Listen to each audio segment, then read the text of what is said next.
Kaylie Juga was the kind of teenager everyone seemed to admire. She had an effortless charm, the kind that lit up a room without trying. Teachers praised her for her focus and determination, while classmates gravitated toward her energy.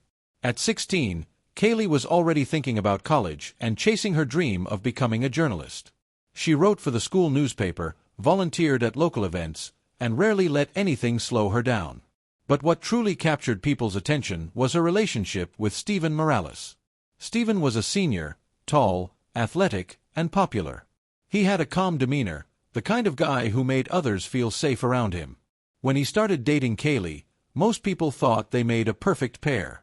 Their connection seemed genuine. Stephen walked her to class, carried her books, and left encouraging notes in her locker. Their photos filled social media feeds, smiling selfies at football games, snapshots from local cafes, late-night chats with laughing emojis. Friends commented "relationship goals" under nearly every post. On the outside, it looked like young love at its best. But not everyone was convinced it was that simple. A few of Kaylie's close friends noticed how often she checked her phone, how her smile faded when a message popped up from Stephen. He texted her constantly, asking where she was, who she was with, and what she was doing. At first, she thought it was cute.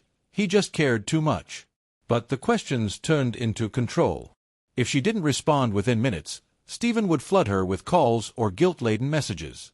When she spent time with friends without him, he sulked and accused her of ignoring him.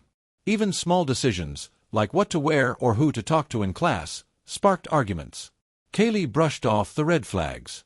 She believed what many young people do, that intense emotion meant deep love. She excused Stephen's possessiveness as passion. When friends expressed concern, she defended him. She told herself he would relax once he trusted her more, once things settled.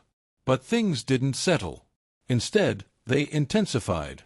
Stephen began pulling her away from others. He discouraged her from attending school events without him. He made negative comments about her friends and questioned their loyalty. He even convinced her to skip school on days he wasn't feeling up to it, saying he needed her by his side. Kaylie's world slowly shrank until Stephen became the center of it. Her grades slipped slightly. She quit the newspaper club, citing too much stress. Her parents noticed the changes but chalked it up to normal teenage drama. What no one realized was that Stephen's affection had already crossed the line from love to control. The signs were there, the subtle manipulation, the emotional pressure, the erosion of her independence, but they were easy to miss in the glow of what looked like a perfect young romance. By the time anyone saw how far things had gone, Kaylie was already trapped in something far more dangerous than she understood. The decision to end things with Stephen didn't come easily for Kaylie. For weeks, she had battled an inner storm. Part of her still cared for him, still hoped he might change, while the other part knew she needed to breathe. Stephen had become overbearing, unpredictable, and quick to anger over the smallest things. The once sweet notes were now replaced by jealous outbursts, accusations, and long, emotional messages filled with guilt trips and threats of self-harm if she ever left him. Kaylie finally realized this wasn't love anymore. It was control disguised as care. When she ended the relationship, she did it over a phone call, too afraid of what might happen if she said it to his face. Stephen's reaction was immediate. He pleaded with her, begged her not to do this, and promised he would change. But when she held firm, his tone shifted. He accused her of betraying him, of leading him on, of making him look like a fool in front of everyone. The call ended with silence, but the tension didn't. In the days that followed, Kaylie tried to move on. She returned to her old friend group, rejoined the school newspaper, and started focusing on herself again. For a short while, things felt lighter. But Stephen wasn't done. His presence loomed over her life like a shadow. He began messaging her constantly, switching between desperate apologies and furious accusations. When she blocked him, he created new accounts. When she ignored him, he started showing up, outside her house, near her locker, even sitting in his car across the street from her part-time job. At first, she didn't tell her parents the full truth. She didn't want them to worry, and she still hoped he would stop. But the stress was mounting. She had trouble sleeping. She jumped at sudden sounds. Her friends became concerned again, urging her to tell someone. Eventually, Kaylie confided in a school counselor who contacted administration. The school issued a no-contact order, barring Stephen from speaking to her or being near her during school hours. He was pulled aside and warned, his parents were contacted, and for a brief moment, it seemed like the situation might cool down. But Stephen didn't stop, he just became more subtle. He began using fake profiles to monitor Kaylie online, liking her photos from anonymous accounts, posting vague song lyrics that hinted at violence, loss, and revenge. He started attending events he knew she would be at, lingering in the background without ever approaching her. People around Kaylie began to feel uneasy. There was something in his eyes, something cold, unreadable. Kaylie tried to reclaim her life, but it wasn't easy. The fear lingered in every hallway, every crowded cafeteria, every walk home. Stephen had shifted from a heartbroken ex to something far more unstable. And though she had taken all the right steps to protect herself, the danger was already closer than anyone realized. The breakup that should have brought her peace had instead set a dangerous chain of events in motion, one that no one could stop. Kaylie tried to return to normal, but the feeling of being watched never left her. Even with the no-contact order in place, Stephen found ways to remain present in her life. He didn't need to speak to her directly anymore. His silence spoke louder. She would glance across the hallway and catch him staring. During lunch, she'd feel eyes on her from across the cafeteria.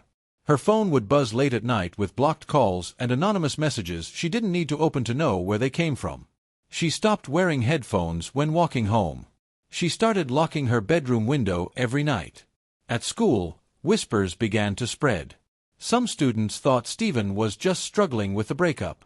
Others found his behavior unnerving but shrugged it off as drama. Teachers kept a closer watch, but even they underestimated the seriousness of the situation. Stephen was quiet, never caused trouble in class, and maintained a calm face that masked the chaos inside. What no one saw was that he was spiraling. Stephen's obsession grew more intense with each passing week. He had stopped hanging out with his friends. He rarely went to class.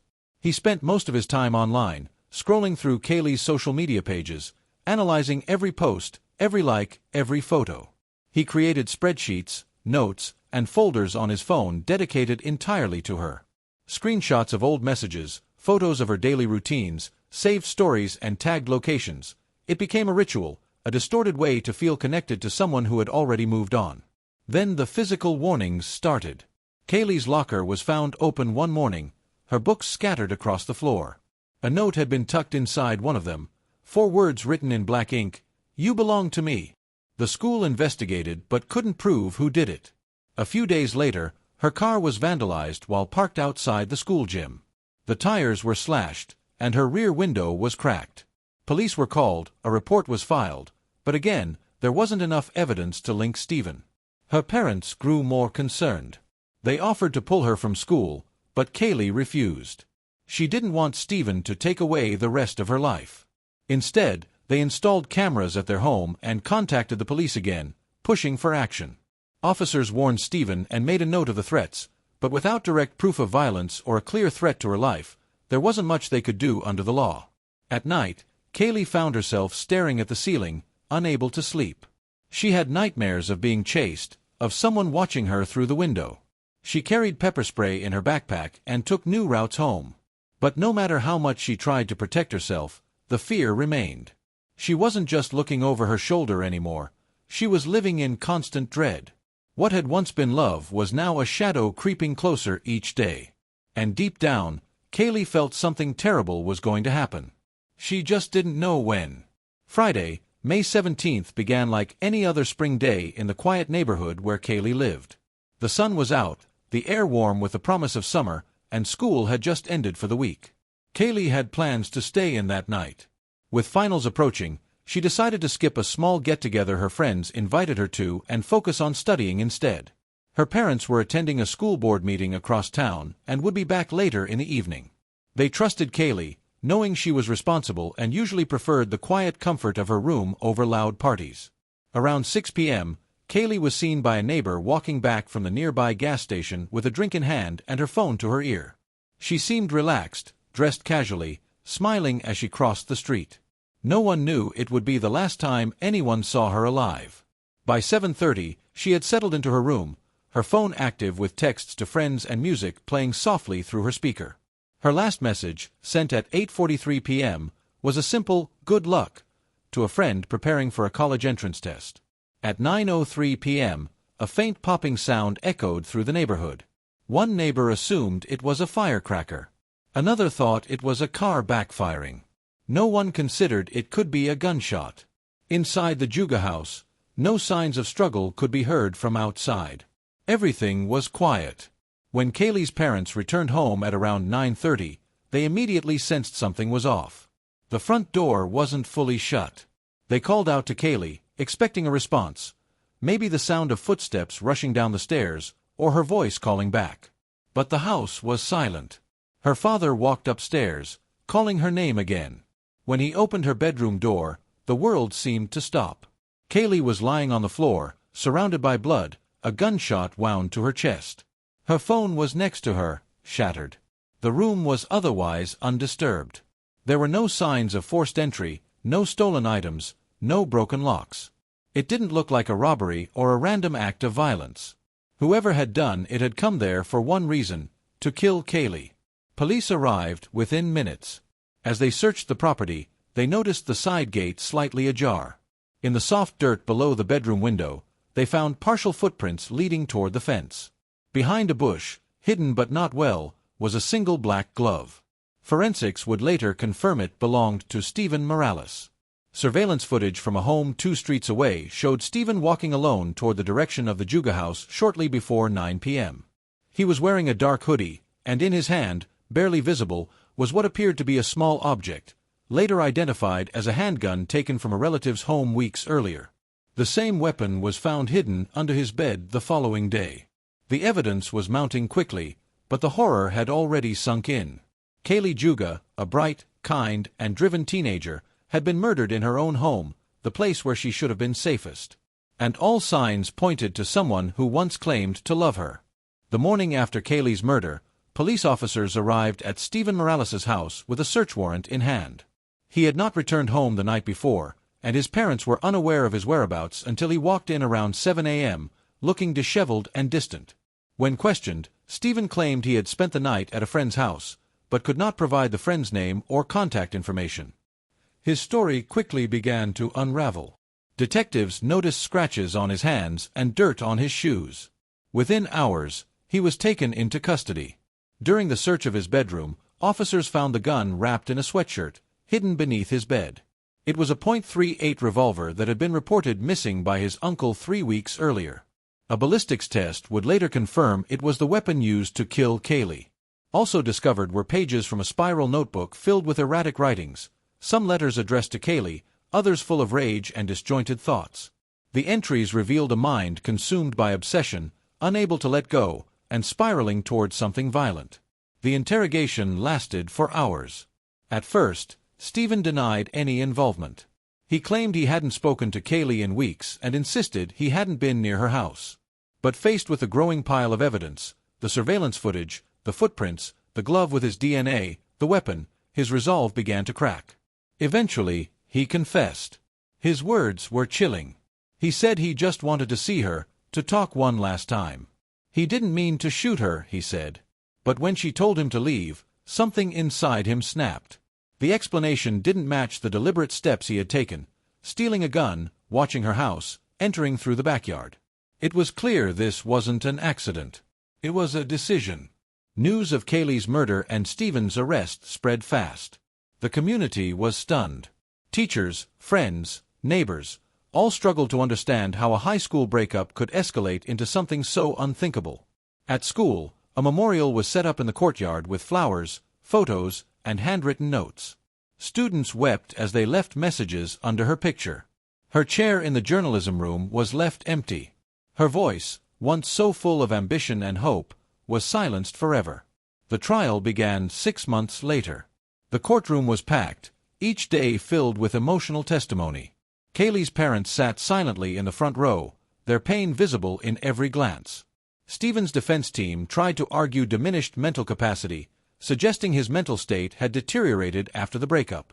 But prosecutors presented a clear timeline of planning, stalking, and premeditation.